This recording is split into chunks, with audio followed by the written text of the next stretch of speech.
Browns Roundtable, Mike Story, Nick O. We are cruising through these same day, 3 pods. I worked 12 hours Putting today. in work. Okay. Put in the hours. I'm ready to go. A lot of beers in. We're having fun. We're going wide receivers. This is rookie landing spots. Like Prestige Worldwide. Put in the hours. Put in the man hours.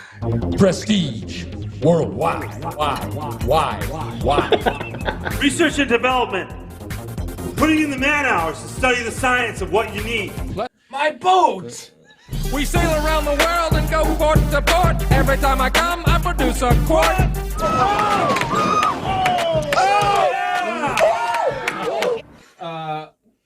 We're going to go off their talent, their draft capital, and their landing spot. We're going to kind of break all that down. Fantasy impact, real life impact, all that good stuff. We're starting off with Marvin Harrison, the safest, the best, the most likely to not bust and be a generational player in this draft. What say you, Nico, about Marvin Harrison Jr.? Not a fan of him in the NFC West. I'll start with that. Because you're a Niners fan. Exactly.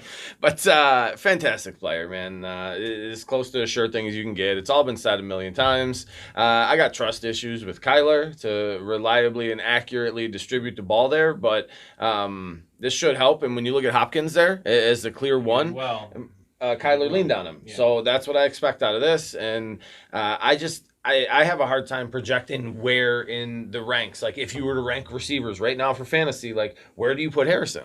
He's going to go way higher than he's ranked. I think top 12. You would rank him top 12, or you think he's going top 12? Top 12, and I would probably take him top 12. Has there ever been a better pure X receiver coming in the NFL? NFL ready with every route, everything that you'd want than Marvin Harrison.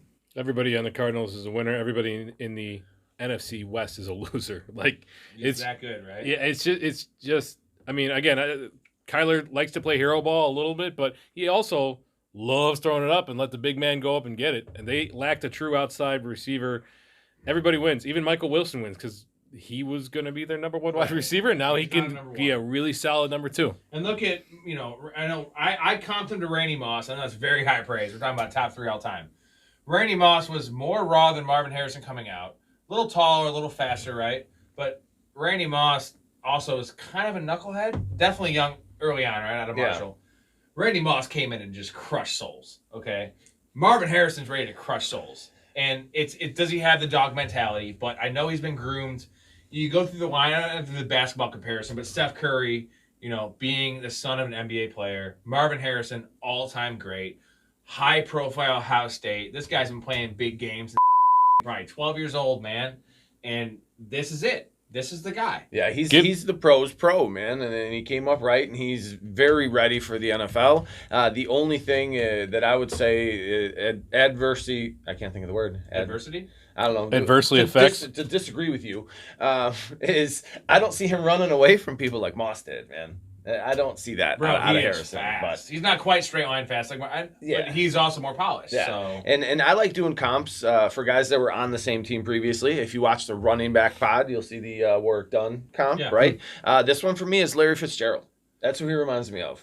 Very good. Very good route runner. Very good hands. He's always going to be where he needs to be. He's going to understand the defense because of his pedigree, his experience. It's going to be a fantastic fantasy season. So he's a little faster than Larry, but a little less physical. Is probably the thing, right? Yeah. I like AJ Green was my low end comp for him. Okay. AJ Green was my comp. Great. Yeah. And AJ Green was stud. People forget about how good AJ Green was with Andy Dalton and that Bengals squad.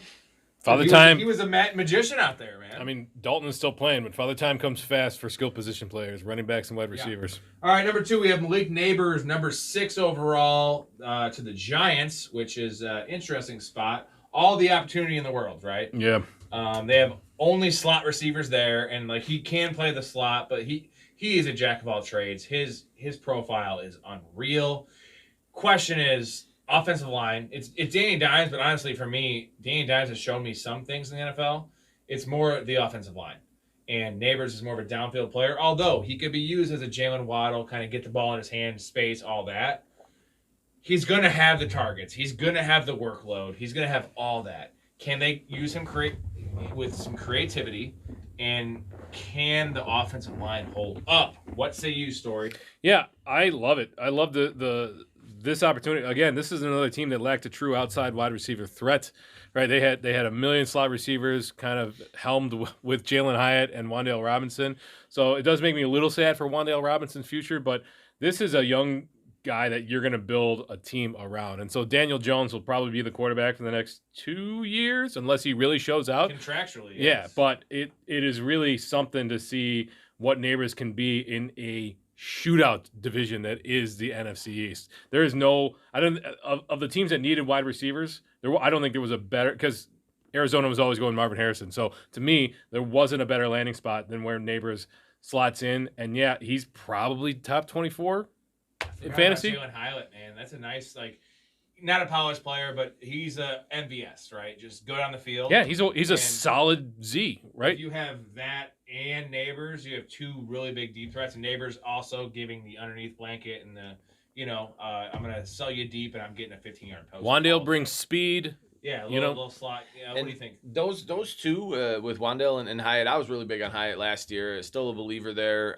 We saw Danny Dimes 2 years ago do it with less than what he has this year. I think that offense does turn around a little bit. This ups his value some by getting a true elite playmaking wide receiver at wide receiver 1. But I think Hyatt kind of forces defense to stay a little more honest with Nabers. You're not going to be able to just bracket coverage, right? You're not going to be able to have one underneath and one above and focus on just taking him out of the game. So with that, it's going to be a ton of volume there. They're going to be throwing. None of the defenses in that division are all that intimidating. So it's going to be a lot of points. The analysis from these guys is just next level. I appreciate these. They're killing. They're killing. We learned it from watching you, Rob. Yeah. Thank you, sir. I learned it from watching you. This is actually almost. This one might actually be number 250. Oh, okay. Officially, Wow. podcast Yeah. 250. Thanks for those that are supporting. Appreciate y'all. Like and subscribe. Number 3. Now this is a very tricky one in terms of landing spot. Right? It's Rome Odunze to the Bears. We all love the pick. You're a Niners fan, but we're both Bears fans. Love the pick. Yep. Unfortunately, you have Keenan Allen, who is 1 or 2 years of quote-unquote prime left, and DJ Moore, who is a dog and we love. And I love Rome Odunze, but in terms of this exercise, fantasy purposes, real life, I love it. The offense, all that shit. This is a Jackson, Smith, and Jigba from last year's situation in terms of landing spot. That's a good comparison. Minus an injury. Thank you. I don't. It's scary. It's scary. But the only difference is JSN is not an athletic. He's not a game breaker. Rome Odunze is that, where he could force the issue where it's like they're going to play 3 receivers, right? Every team does. He's going to be on the field, and he can, with 21% target share, actually have 9 touchdowns and 1,000 yards. Year one was never going. Yeah, JSN was never going to do that with 100 targets. Odunze with 100 targets with Caleb Williams could do that, but compared to these other guys, the opportunity is very, very minimum. And actually, compared to the next 3 guys, it's not great. Yeah, and I think those numbers are a little bit wishful thinking. With the upside, right? With Allen and Moore being there. Plus, you can't count out Komet or Everett. Good pass catching tight ends. I think with Caleb Williams coming in as a rookie and being the hyped prospect that he is, he's going to be able to support these receivers. Hopefully, as long as the offensive play calling doesn't suck as it has in the past few years. The thing I like for Odunze is outside of the 2 guys that went ahead of him, like in any normal class, Odunze is the one, right? And you have no shot at him at 9. He's easily the best receiver coming out. And so for the Bears to get the number 1 pick, to get this generational talent at quarterback, to get this elite number 1 type receiver to follow them at 9, it could not have shook out any better. There's Bears fans out there that are mad because you didn't need him now. And I'm like, that's the ever heard. Like, this guy comps Keenan Allen. Like, contested catches is his thing. Like, he's a big-bodied guy. He's going to be there for a long time opposite DJ Moore. Producing. Like, I'm so excited for Bears fans, man. And until the Bears play the Niners, like, I'm rooting for them. It's hometown Chicago. But I think he's a fantastic player. There's a world where long-term he outproduces Nabers, in my opinion. Wow. Ooh, that's spicy. I like that. Yeah.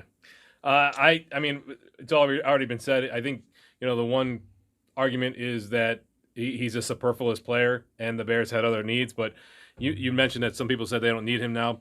Keenan Allen's a free agent next year. And Keenan Allen does have his own injury Do you history. want to sign that guy Yeah. to another 3-year deal at It- 32 so- years old? I don't think so. No. So. I think. I think there's a train. Yep, I think there's a train. How many trains come through here? A lot. Anyway, I think that Rome probably struggles to be relevant in year one, but he will make his impact on the field. And as a real-life contributor, I'm excited for the Bears' offense this year, and then as a fantasy stud next year. I mean, DJ Moore and Rome Odunze on opposite sides of the field. Beautiful. And he's got the opportunity to learn behind Keenan Allen in his first year, as well as let Caleb Williams iron out all the kinks the first year, and then he steps into a much larger role next year where him and Caleb were able to grow together. Right. Like, it makes a ton of sense And, to you know, me. teams and fantasy players don't handcuff receivers, right? But this is the example of a dude where it's not really if, it's when Keenan Allen gets hurt. I know, like, he's been healthy recently, but let's be honest, man. Like, those soft tissue injuries will come back to him eventually. Maybe not this year. Definitely next year. This dude, give it the number 2 role next to DJ Moore. Oh, baby. If Caleb Williams is what you think he is, woo! I love that. Number 4, Brian Thomas Jr., number 23 to the Jacksonville Jaguars. I was lower on Brian Thomas than most. I had him at like 10 or 11, if you remember. Yeah. Like you had him at 6, and I kind of sold you down on him. But I think I had him at 4 and moved him down to this 6. landing spot, this is when the exercise of talent, draft capital, and situation. The draft capital, there, dude, there. He's replacing Calvin Ridley. The situation is there. He's playing X. He's doing all the things that they asked Calvin Ridley to do, which is essentially out of position for him. Mm-hmm. He's big. He's fast. Give him 3 routes. It's a Gabe Davis situation in Buffalo. This is beautiful for him. It's just the talent. And the talent's there, too. I just think he's raw. But he's going to be on the field. He's going to be running down the field. He has Trevor Lawrence, who has kind of disappointed, but we all agree Trevor Lawrence, good player, has underachieved, has a very big ceiling. Now, the comparison is if he actually hits a ceiling, Brian Thomas will crush because he doesn't have to be that good. He has to be fast and strong and catch most of his passes, which will probably be wide open because that man is fast. A vertical threat like no Vertical other, threat. man. And Lawrence has the ability to get it to him. Like you said, fill in the Calvin Ridley role, but he's the type that's actually built for that role. Mm-hmm. And what was it, 17 touchdowns last year? I It was a mean, lot. fuck, Yeah. dude. I can't take that away from him. No. Even if he is a one-trick pony in his first year, he's gonna learn to swim like we did when we were kids, right? See, Like that's what it's gonna be for him, I think. I'm not sure that he's going to be on He the probably field in is. 3 wide receiver sets. Don't forget they signed Gabe Davis to a 3-year contract. They do have Flowers, Gabe right? Davis. They have Gabe Davis, and So the Gabe Davis role is Gabe Davis? they've got Christian Kirk there too. Well, And Kirk has his own role. Yeah. It's the role. that's why I worry that he's going to see the field in 3 wide receiver sets. It's a concern. Yeah. The opportunity is there if he can make the most out of it. But again, it's a rookie. Now, in terms of like draft day value, it's a steal getting him where they got him. He fell all the way down to Is him it, at 23. Yeah, 23. Like, Well, The- wasn't Quentin Johnston a steal last year, apparently? all right, you just love bringing it up, I'm don't saying, you? where everyone was ranking Quentin Johnston, wasn't he a steal by 17? Yeah, I think so. And how did Well, that I work mean, I'm just saying it doesn't necessarily correlate, but in terms of like best player available, getting Brian Thomas, because there was people that were saying Brian Thomas should go over Rome Odunze. Well, that was morons. And but I'm not the Gabe Davis truther that Rob is, but I was. All right? is All those was zero catch semantics. games last year really rubbed me the wrong way, dude. I'm going to ask you this question real quick, and this will give us our answer on Brian Thomas this year, okay? Coming out right now, and this is also, we're going to factor in, this is a Quentin Johnston thing, what we saw with Quentin Johnston, not what we thought he was, what you thought he was, not me. I knew he sucked. Who is better right now at this point coming out of college, Quentin Johnston or Brian Thomas?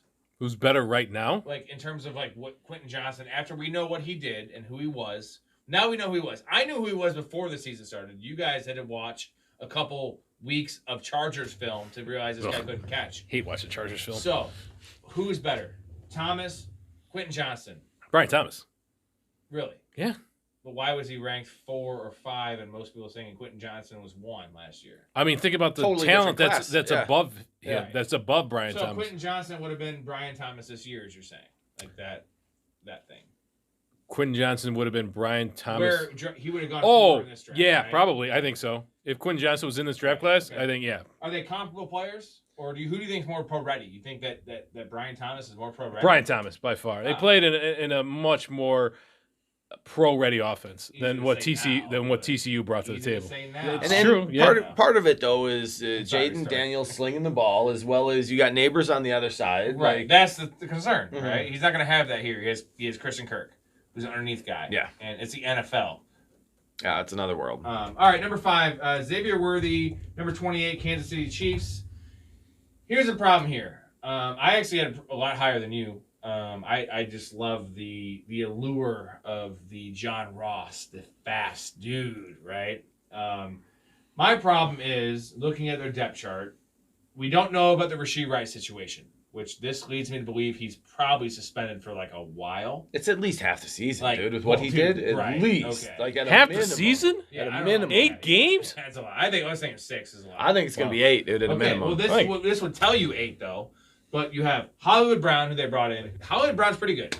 Yeah, but he's got a bum Achilles he or always has a bum heel or something. Yeah. And then you have Rashee Rice and you have Travis Kelce. I mean, but you have Patrick Mahomes and you have Andy Reid. So those like equal out the depth chart. But we also have seen Sky Moore. We've seen Kadarius Toney. We've seen McCall Hardman have either trade capital, and the other 2 guys pretty high draft. McCall Hardman was a first-round pick. They've been trying to bring in these speed guys to replace Hill, and none of them have hit the mark since Hill left. Moore was a high draft pick. He was like 44th overall. Yeah. Not as high as this. I'm saying like Sky Moore can't play as much as I love the guy. I love his opportunity, not the player. Clearly, McCall Hardman is just a knucklehead, even though he catches the game-winning touchdown in the Super Bowl, which is hilarious. It is pretty funny. It wasn't funny at all. I loved him in best ball last year. Did nothing. He switched teams, and Jesus Christ. The depth chart and what we know about Kansas City's, propensity to sit these guys, especially these raw guys. What do you think about the landing spot? The opportunity is there with Rice. Like I said, I think it's at least 8 games that Rice is gone. I think he brings a speed factor you haven't seen since Hill, but I don't know if it's 1 or 2 big shots a game you take out of this with Mahomes trying to take the top off the defense. I think it just opens up the middle and underneath for Kelce more. Like that's what I think it does. I mean, I don't think he's going to get anywhere near the volume that you want in Kansas City. There's a lot of upside here. I mean, I think it's a bit of a reach, but the Chiefs told you everything that they want from this player when they moved up to get him in the first round. Yeah.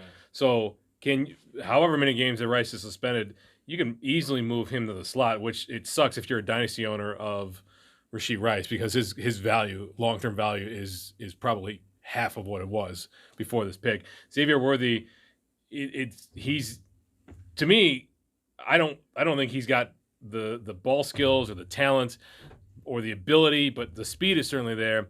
But the Chiefs told you everything they needed to know. I had Adonai Mitchell ranked above Xavier Worthy, but I got to flip-flop him. Like, you just have to with where the Chiefs took him in this draft. You want a piece of the best offenses in the NFL when you're drafting your fantasy team, and there's huge potential there, but they're going to be roller coaster weeks. Like, I hope you're ready to take a goose egg from time to time. That's a very good point. Like, there's games where he's going to go 1 for 12. Yeah. Right? And the thing is, like, without Rice, the problem is you have Hollywood Brown and Xavier Worthy. You have guys that weigh 160 pounds. Little fast dudes. But I think the Chiefs proved that they don't necessarily need a prototypical wide receiver core or set. They don't need to follow the other standards that the other teams do because they have Patrick Mahomes and Andy Reid. If he's not ready, though, which we believe he's kind of a project, Andy Reid, and they have proven time and time again, Kadarius Toney is inactive for all those playoff games. I thought he was going to be so much better there. That they will. You ride the pine, son. Going to play. Who's the guy they got from your team, the Niners? Who's the guy? Richie James. We'll play these kind of guys and not play you. You know what I'm saying? And this is high draft capital. That's the one upside is that they did spend and trade up. It's one thing to draft. Yeah. They trade up to get this guy. It's because the otherworldly speed mixed with Mahomes is just the upside is unreal. This is unbelievable. Yeah, as a project, the fastest guy to ever play with Patrick Mahomes. As a project, a 1-year learning from the rest of the team. Marquise Brown is only on a 1-year deal, and he just can't stay healthy. Yeah, he's Whoopi Goldberg. This was awesome. Yeah, and it's been a complete joy.